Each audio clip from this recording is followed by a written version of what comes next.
guys, this is Coach Mary again. Okay, bumalik na yung boses ko pero yun, may sipon pa rin ng konti.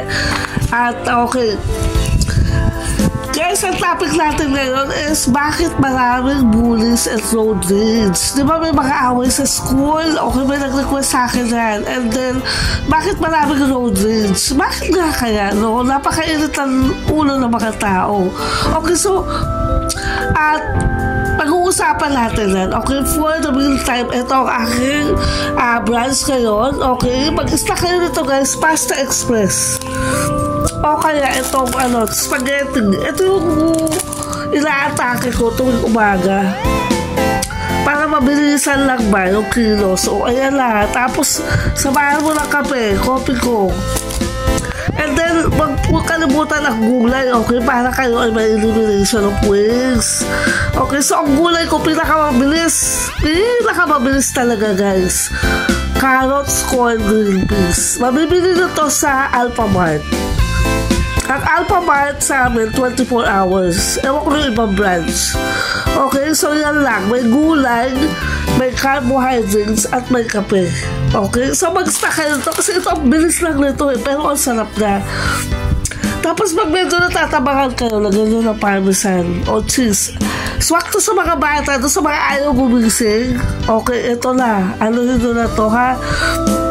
Tapos kung soft drinks lang naman o maano lang, may naman ang sal dapat, zero sugar tayo, no? Okay, so back to the future. Bakit maraming bullies and road rage? So, sinulat ko dyan, guys. Siyempre, hindi ko mababasa yan. Ako lang makakabasa yan, okay? So, don't forget, guys. Ang number one reason natin, bakit daw maraming bullies and road rage? Everyone is in a rush. Di ba lahat tayo online? So, nagmamadali. Napansin ko ba yung sasabihin sa inyo? Ay, nako! Sayang yung oras ko. Pakibilis lang po, kuya. Pakibilis lang po, ate. Okay? So, huwag kayong magagalit. Lahat talaga ganun. Ngayon nga, diba? 1 hour, 2 hours, pwede ka lang kumita online. Manunood ka lang ng videos. Okay. So, dollars pa. Okay, number 2. So, number 1, everyone is in rush. Kailangan, sayang, huwag mo sayagin yung oras mo. Okay, so maintindihan mo yan sa ibang tao. Number 2, new people are straightforward. Okay, ulitin ko ha. New people are straightforward.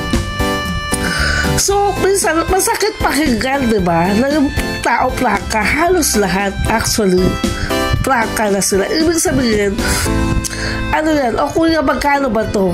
Kailan po ba ang due date? Ay, hindi ko po kaya yan. Ay, ayoko po mag-commit. Okay, so, yun pa lang, alam na ng tao na interesado ka o hindi. Wala na tayong ano ba tawag doon? Beating around the bush. Ibig sabihin, wag lang paligoy-ligoy. Straight to forward na tayo. So that's why, ang dating sa atin, ano ba to? Napaka-prangka naman ito, napaka-taray naman ito. So gano'n na po yung panahon ngayon. Ang tawag nila dyan ay new people.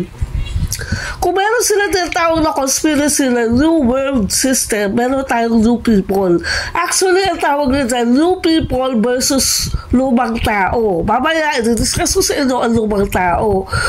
Yung lumang tao, yung mga conservative, traditional sila. Ngayon ang tao hindi. Very open-minded sila. Napansin nyo sa politics, hindi sila basta kampi-kampihan. Okay, ay sumama ba din sa'yo, may bayad dyan. Okay, sa mga rally-rally na yan. Okay, so ganun ang tao ngayon, guys. So new people are educated and skilled. Kahit yung nagtutulak ng kariton, nag-organize na sila. Nag-oras sila, ate, dadaanan ko yung mga bote mo, yung mga pinaglagyan mo ng mineral water mo, ha. Alas 5, dapat nandun ka, ate, ha, kasi marami akong dadaanan. O, diba? Galing, no? Very very educated. Hindi mo pag sinabing educated ng college, kaya hindi ganun po.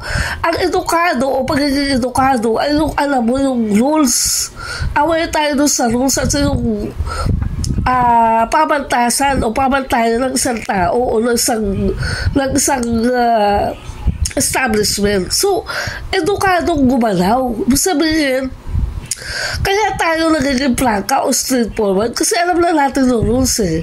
At dadaanan ko po ito ay magdi-deliver ko ito ma'am 11. Paano yan? Alauna ka pa darating. Wala na po ako noon. Marami po ako delivery. Ganyan na mga rider kayo ha guys ha. 5 minutes po, andyan na po kami. Kasi marami po ako delivery ngayon. So, edukado ang mga tao. That's why they have to be straightforward. Ikaw din, dapat anuhin mo rin yun. Intindihin mo rin yun. Hindi lang ikaw ang kausap na sa isang araw. Okay, so kaya yung iba, bilis makamove forward, diba? Bilis makamove on.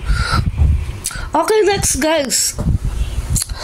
Ang number 4 natin, cellphone camera is the new gun. Lahat tayo ay may baril. Ang baril natin ngayon ay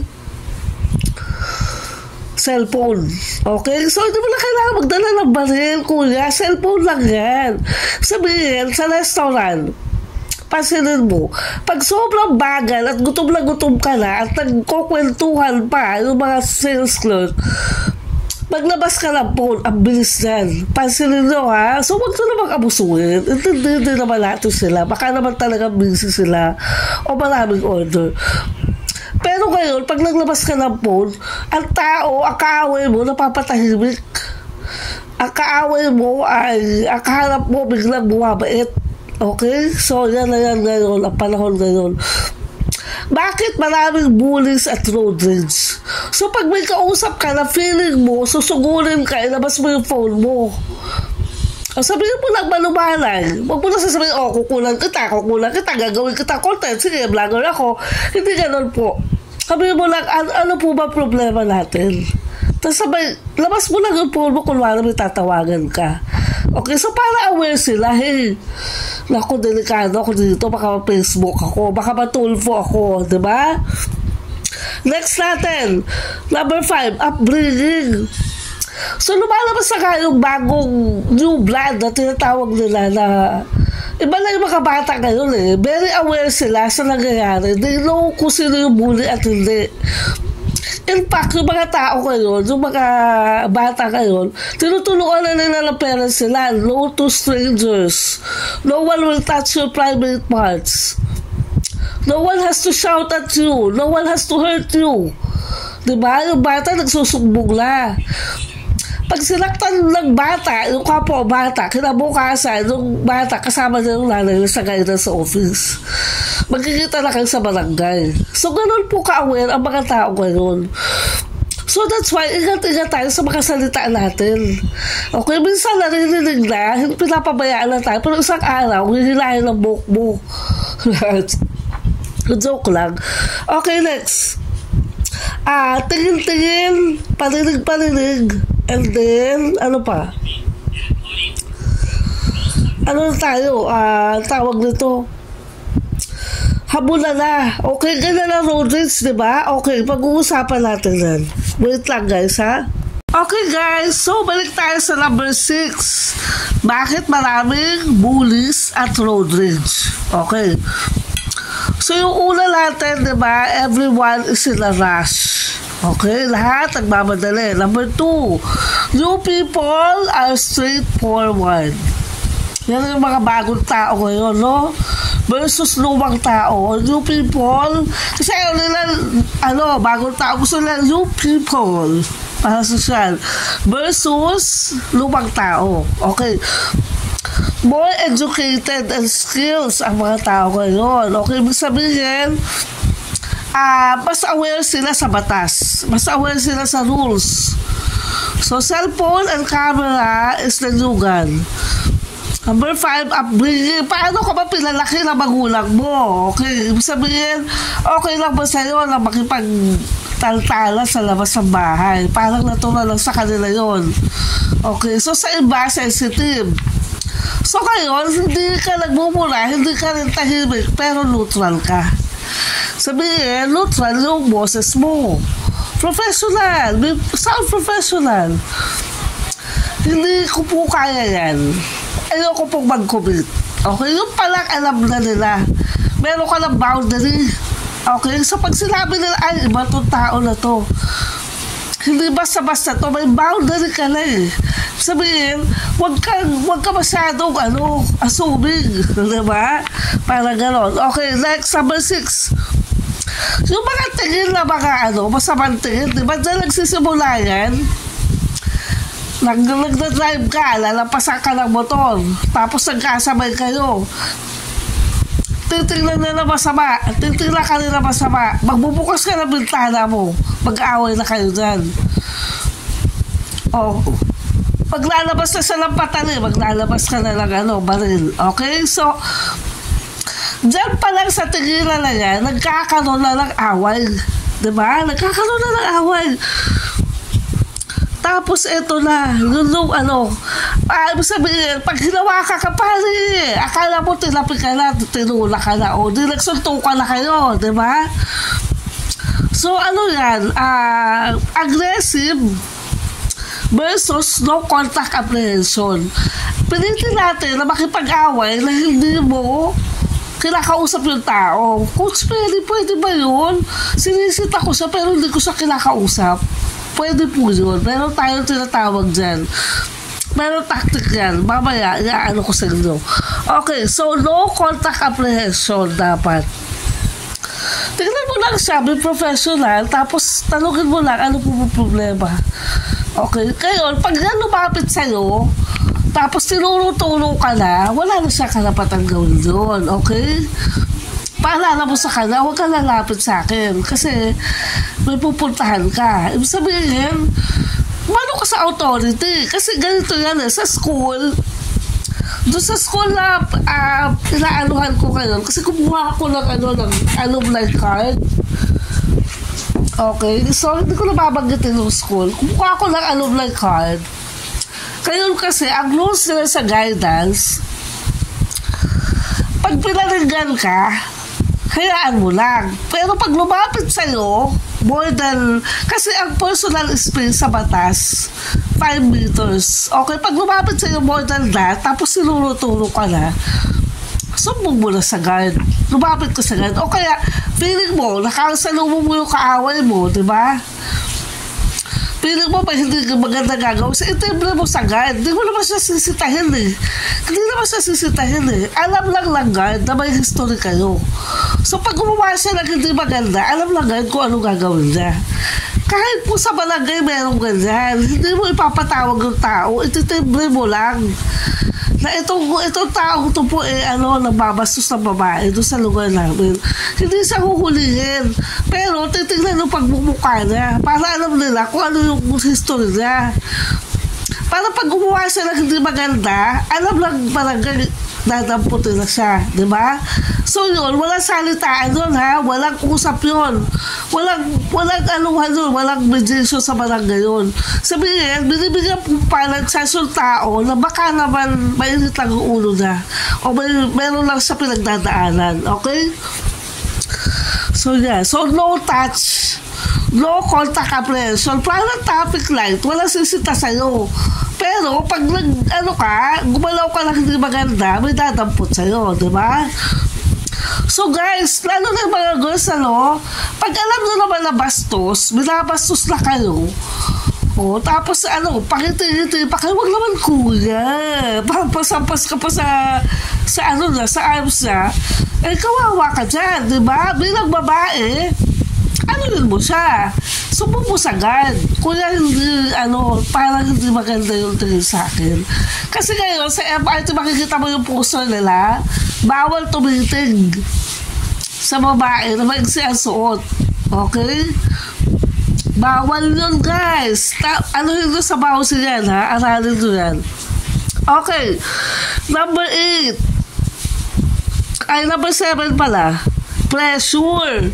Intindihin po natin na yung kasalubong natin baka may problema, may malaking utang, may nanginingil, o kaya naman may sakit, merong malabhang sakit. So bago tayo makipag-away, okay, alamin natin baka may pinoproblema si lola, si lolo, si tatang, si tiya, kaya siya ganun. So palampasin mo muna, kaya pag lalakit na yan, sumigaw na yan sa'yo, doon mo ibalangay. Diba? Pag personal na yung sa'yo. hanggat maaari, no contact apprehension, wag muna kayo makipag-away. Alamin mo muna, baka may pinagdadaanan lang yung tao. Hanggat maaari, iwasan natin yung away. Kasi minsan may mga tao talaga, takaw-gulo sila. Kaya sa lugar sila pumunta, alamin mo yung story nila kung lagi nakikipag-away sa kapitbahay. Hindi ito matagal yan. Okay? Be that person na umalis ka na doon sa pinupahan mo, hinahabol ka pa nung ano mo, nung landlady mo, hindi dahil may utak ka, dahil gusto ka bumalik. Kasi napakahirap po kayo na kumuha ng tenant na hindi basag ulo. Malalaman mo yan, tatagal ng 3 taon, 5 taon sa'yo. Ibig sabihin, maayos siya, professional. Hindi yan basta-basta ano lang. Kayo ng mga hinahanap nila na border, yung wala masyadong maingay. O, lalo na yung mga call center agent, ayaw nila maingay na kapitbahay. Sisira ang tulog eh, diba? So, intindihin natin. Okay, next. Number 8, entitlement. Diyos ko, alam mo yung mga malalaking tao na kung makalakad sa mall, sa kanila na yung daan, nakakabwisit yun, diba? Tapos ikaw nagmamadali ka. Hindi mo pwedeng, hello, public area to. Nabili mo ba yung SM? Nagmamadali ka, say excuse. Ilalay, so excuse me, makakaintindi naman yan. Piling sikat sila, piling mayaman sila, piling kanila yung lugar, akala mo kung sino. Diba? So, huwag tayong gano'n. We give way, we give respect doon sa tao. Tingnan na natin yung entitlement issue na yan. Naakala natin, politiko yung ating magulang o yung ating kamag-anak. Akala mo kung sino ka makasita. Akala mo kung sino ka makapamula. O, sabihin sa'yo, ano sabi mo sa akin? Bakit hindi ko ba opinion mo? Diba? Ganunin mo, prakahin mo. Kasi minsan, nakakasakit tayo ng tao, hindi natin napapansin. So, iwasan natin. Sabi nga nila, less talk, less mistake. Pag meron kang sasabihin na hindi maganda, tumahimik ka. Pag may sasabihin ka maganda, sabihin mo. Para walang gulo. Okay. Now, let's go to paano ba ma-prevent ang bullies sa school, sa daan, sa kali? Paano ma-prevent ang bullies at road rage? Okay, number 1. Everyone is in rush, so be punctual. Ako problema ko rin ito, guys eh. Be on time. Igalang natin yung tao. Naglaan siya ng time sa'yo, lahanan mo siya ng time. Magpakita ka. Kasi ako yung tao na pag inindihan mo ako one time, mahihirapan ako makipagkita sa'yo. Pagdadalawang isip na ako, magsi-second thought na ako, ito pa seryoso, nakausap. Oo, nagbubulahan lang kami. Diba? Merong iba, idadaldal ka pa sa iba, naku, napaka-unprofessional yan. Gago, kausap yan. Huwag mo na kausapin yan. Nagbubula lang yan eh. Nag-uuto lang yan. O, yan ha. Yan ang ingatan nyo, guys. Pag kumalat yung pangalan mo na parati mong ginagawa yan, ewan ko na lang. Okay? So, be factual, be professional, okay? Okay, hindi lang ikaw yung mayaman, hindi lang ikaw yung maganda, hindi lang ikaw yung sexy.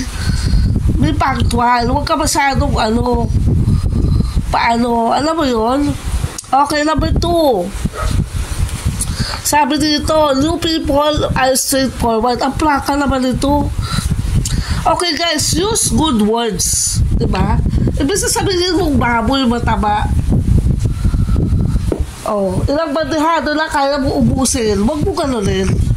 Sabi mo, ate, ang healthy mo naman ngayon. Meron mga babae na sasaktan sila pag sinasabi mataba sila. Kasi siyempre gusto mo sabihin sexy ka, diba? Okay, sabihin mo lang, uy, pumayat ka. O, tuwa-tuwa na sila nun, guys. Meron ganun. Okay.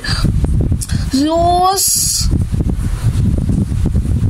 neutral mindset. Ano ba yung neutral mindset? Ibig sabihin, bigyan mo ng, ng doubts, benefit of the doubts. baka naman malakas ang kanyang metabolism. Hoy guys, meron gano'n ha. Konti lang kinakain pero parang lobo. Lumo-lobo. Meron nga ako nakilala eh. Kumain lang siya. Ang laki talaga lang dyan. Tapos after lang poop, nawala. Lumit ulit yung dyan niya. Kasi meron mga tao na busog pero ang payat. Diba? So, kung ka na yan, irespeto natin. Okay? Use kind words para hindi tayo makapalakit.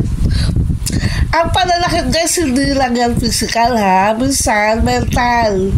Dala-dala ng tao yan, di makatulog yan, galit na galit sa'yo.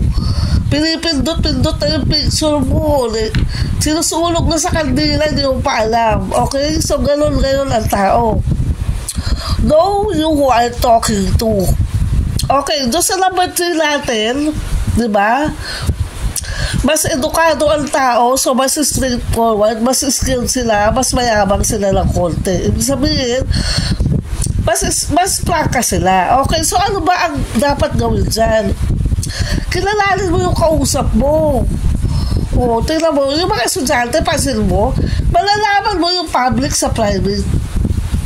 Pag public minsan, huwag naman magagalit, ha? Maingay sila, masaya. Kasi ang public school environment, freedom of expression. Kung ano ka ba, punyeta, pumunta ka dito, nagbubura pa yan sa bus. Pero bali wala sa kanila yun. Wala yun sa kanila. Kumbaga sila lang yun. Huwag ka makisali. Unless paringgan ka, di ba? So yun yung kanilang yung kanilang environment.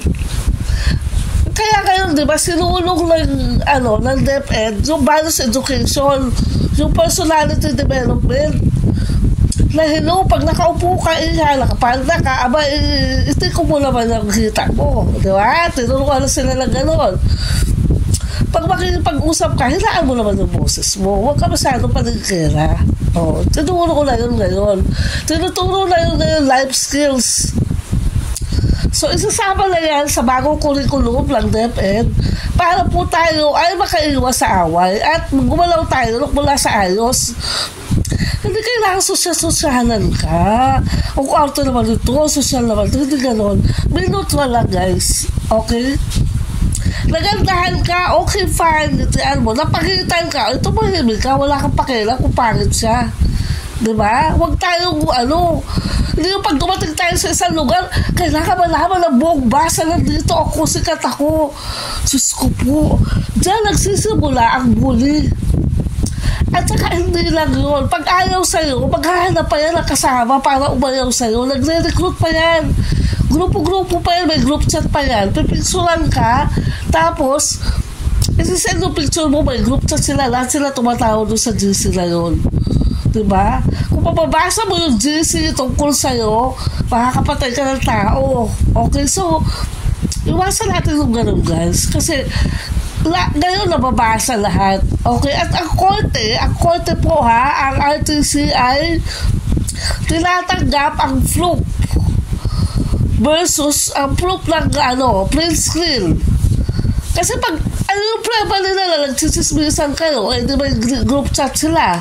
O kaya yung group chat nila na yun, ilalabas siya sa korte, wala kawala kasi andun yung ID mo. O kaya naka-uniform, binabastos ka. Saan ba kayo nag-work? Dito pala kayo sa company na to eh. Magugulantang yan.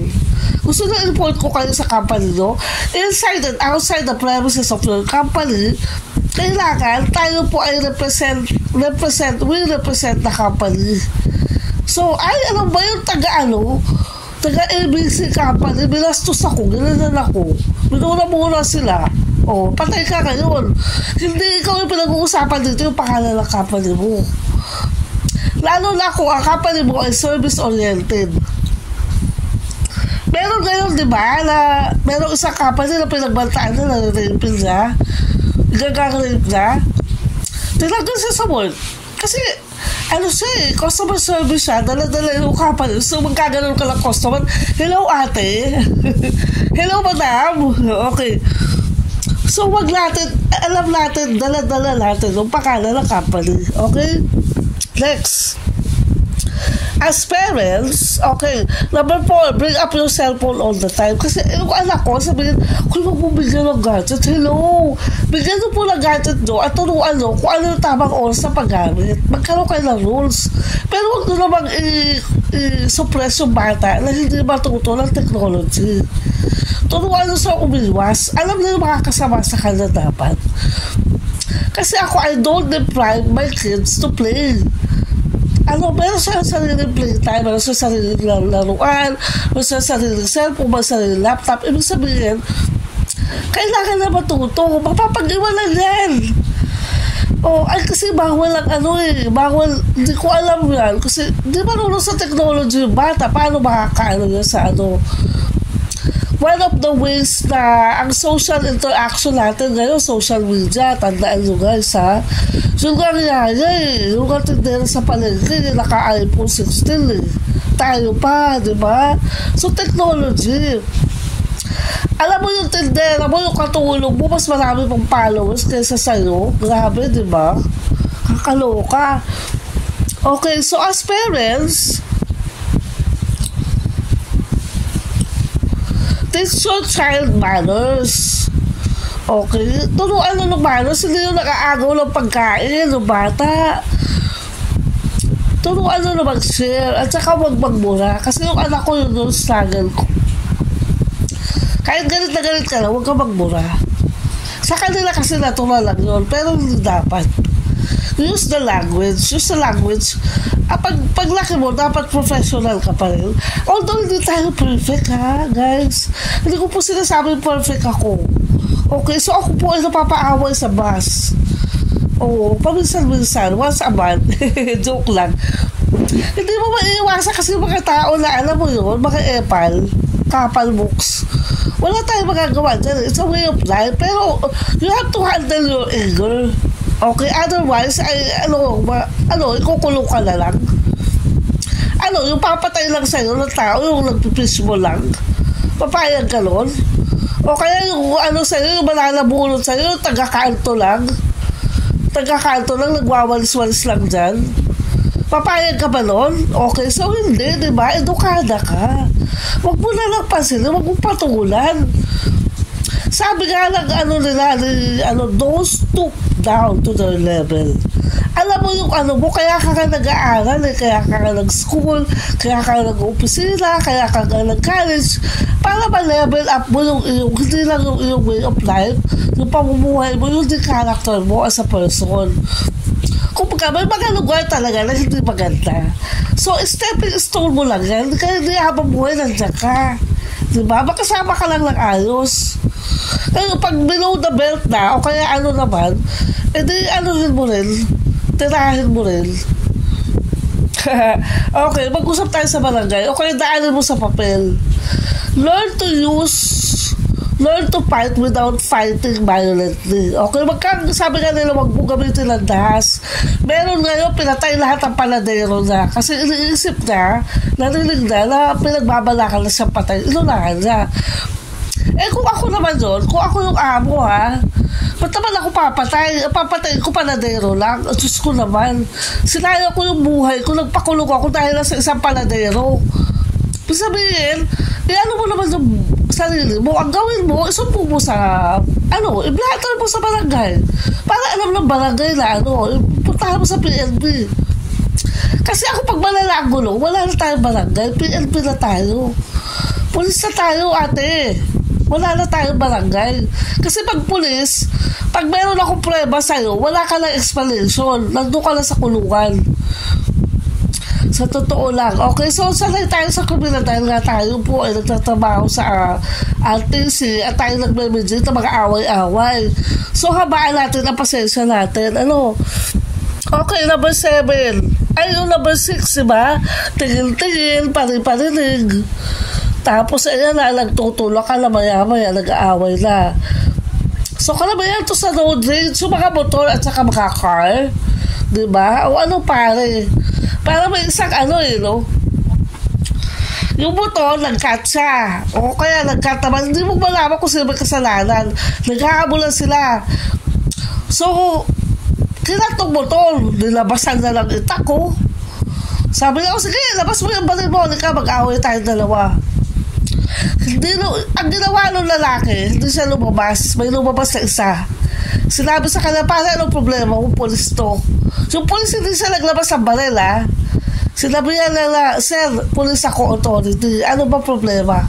O, di ulong sa kayo, lalabanan ng polis. Diba? So, importante po ang police visibility para yung mga pasaway na natatanggal ang mga antok natin, sakali. Para wala na pong away. Okay, number 7. Bouncy knowledge. Okay, ito yung sinasabi ko kanina sa number 7. Pressure, lahat tayo under pressure. Oo, problemado ka ka. Ano naman kasalanan ko kung problemado ka? Ba't mo naman ako tinulak? Ba't mo naman ako sinaggi? Ba't mo naman hinawakan ng puwet ko? Diba? Kung may mental issues ka, diba? Bakit naman ganun? So, lahat tayo aware tayo. Alam nyo ba ngayon, guys? Sa kapwa babae, pag may nakita akong babae na umiiyak, tapos hinihila-hila ng lalaki, lalapitan talaga kita. Kasi babae din ako. Bilang isang babae, pag alam mo may ilaapin na babae o kaya bata, hindi pwede ka patay malisya ka na. Kaya kayo kapitbahay mo, diba? Bibidyohan ka pag binubugbog mo yung bata. Pinapadala sa DSWD. Normal po yun ngayon. Kasi nga, ang bata at ang babae ay bawal saktan. So pag naman yan ay hindi mo sinaktan at hindi mo sinuportahan, may kaso ka pa rin. Ang kaso po dyan, yung mga lalaki na hindi nagbibigay ng suporta, ay tawag ang kaso ay economic torture. Binuntis mo yung babae tapos hindi mo bibigyan ng suporta, may kaso ka pa rin, sir. Bakit mo binuntis? Oo. Diba? Bakit kayo nag-anuhan dyan tapos baliwala na ayaw mo lang akuin? So, meron tayong bouncy. Basahin nyo yan, ha? Violence against women and children. Marami ang grupo na yan. Sa amin pa lang 2 million na kami. Yung ibang grupo marami pa. Okay, number 8. Ano ang palaban mo sa entitlement? Ano ang palaban mo sa entitlement? Sa tingin mo? Sa totoo lang. Mga feeling mo nagmamay-ari na sa katauhan. Feeling na mabibili ang buong pagkatao mo. Okay. Yung mga kontabida sa pelikula, joke lang. Yung mga kuumasta, kala ko sinong Okay, so, sino nakaka-relate, guys? Hindi ko mabasa. Entitlement, ibig sabihin,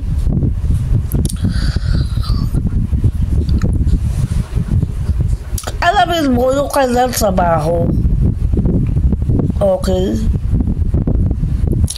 Alamin mo yung kanyang, ito yung sinulat ko.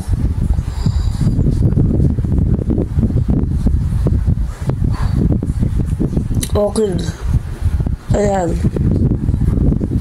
Ano ang palaban mo sa entitlement? Yung baka feeling makapangyarihan. Okay.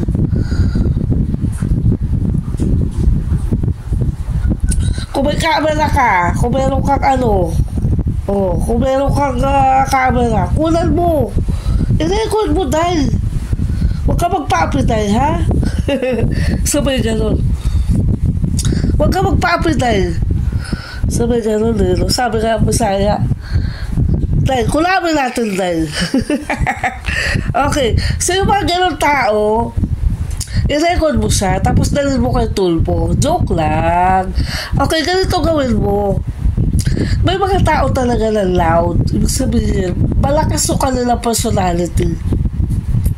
Feeling nila, sila. Pag yan, tinabig mo, galit na yan. Pucha, ang sikat-sikat ko, ganyan mo ko. Ganyan mo ko. Hindi mo ba kilala pamilya namin? Hindi mo kilala mo. May mga ganon, di ba? Entitlement. Okay. So, wag po tayong ganon. Okay. So, ano nga ang palaban dyan? Question. Sagutin nyo ako sa comments, ha, kung ano palaban nyo sa mga ganon tao.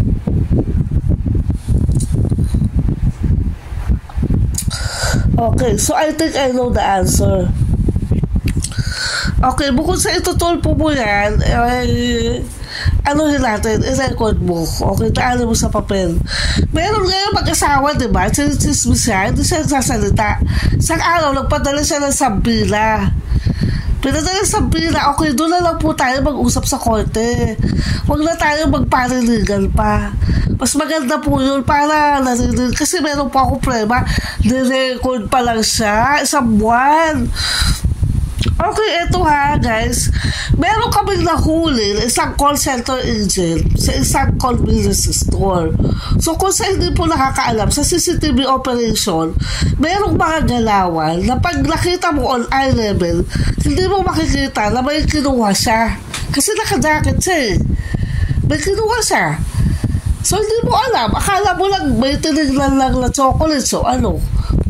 Pero pag ikaw ay nandun sa taas, nandun ang CCTV, makikita mo, may nawalang gamit, may sinilid sa bulsa si ate. Okay, may sinilid sa bulsa si kuya. So 1 month na minalmalan yun. And then, bigla siyang hinuli ng barangay. Dinala siya, walang salisalita.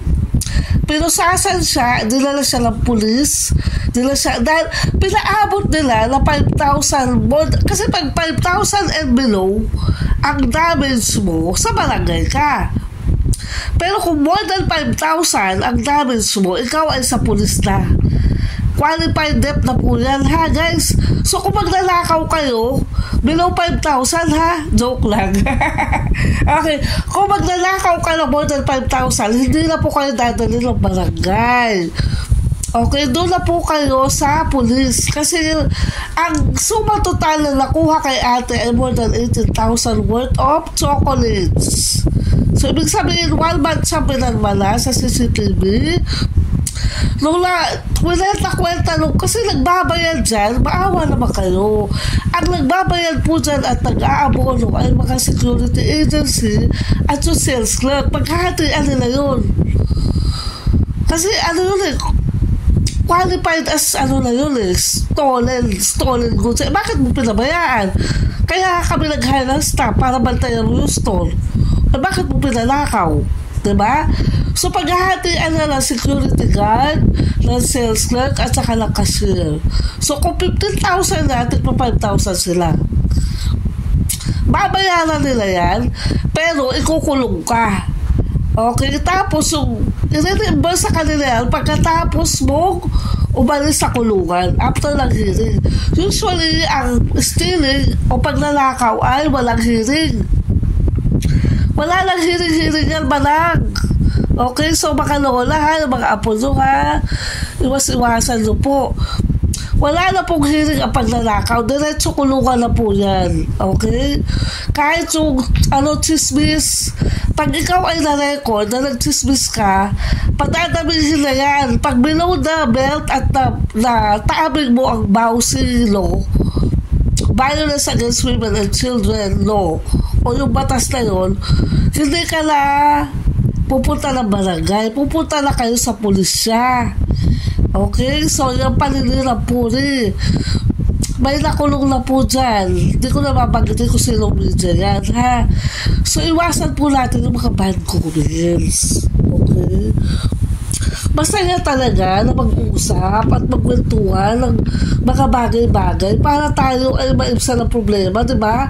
Pag tayo ay nakakita ng malalang problema kaysa sa meron tayo, talaga pong normal sa isang tao na mabawasan ng problema natin. At maisip natin, ay, hindi pa pala malala yung sa akin. Pero yan po ay kung sasabihin nyo sa ibang tao at kayo magkakalat ng chismis, meron po yung kulong, ha, mga lola, baka naman hindi nyo pa alam ang batas ngayon. 2025 na po, hindi na po 1970s ngayon, 1980s, 2025 na po ngayon. So, napaka-sensitive na ng mga tao ngayon, okay? So, hindi mo pwede idahilan sa korte, naku, hindi ko po sinasadya. Sorry po. Naikalat mo na sa buong barangay. Yung pinagsabihan mo pala sinabi na sa buong barangay. Yung tao pala naglalakad putol ang ulo. Diba? Pinagsabihan mo na yung buong barangay. Alam ka naman, isa-isahin pa na yan. Ay, dito ka magkwento, makipagkwentuhan ka doon sa mga kakusap mo. Ano, sa correctional, sa women's jail, penology. Okay? So, iwasan po natin yung mga, bakit maraming bully at road rage? Yan po ay karapatan ng isang tao na kanyang pag-alagaan, na kanyang pangalan. Okay? So, ang chismosa po ngayon ay hindi na kinukulam. Hindi na kinakausap. Dinadampot na lang po. Okay? So, yan ha. Malinaw yan. So, para po sa atin din na tayo, bago tayo maging madahas, bago tayo makipag-away, bago tayo ng ibang tao, ay muna, doon muna sa loob ng bahay. Okay? Bulungan na lang kayo, huwag na kayo mag-anuhan. Okay, wala tayong magagawa dyan eh. Kanya-kanya tayo ng buhay. Okay? So, yan lang po, para sa ating karapatang pantao, anti-violence against women and children, Magna Carta Maria. Tayo po ay may samahan. Pwede kayo maging member at pwede din kayo magpa-record, po kayo sa 911. Tawag lang po kayo sa 911 para i-rescue kayo kung merong gulo, merong pangit na pakikitungko sa inyo, At yung pag-aabala sa kapwa. Okay? Pag-aabala sa kapwa. Ang layunin po ng peace and order ng PNP ay para tayo ay mabuhay na matiwasay. Kahit yan ay hindi mo pag-aari, tenan ka, nagbabayad ka ng upa mo, may karapatan ka na mabuhay na tahimik. Diba? Okay. So, ito po si Coach Mary Yang para sa ating vlog. Bakit maraming bullies at road rage ngayon? Ingatan po natin ang ating mga apo, mga anak, okay? So, iba ngayon ang training ng mga pulis. Talagang sila, maximum tolerance. Pero pag yan ay tumawag ng backup, pag pumunta sa bahay ninyo yung naka-black na uniform, delikado po yan. Yan po ay SWAT. Okay, so ingatan po natin yan.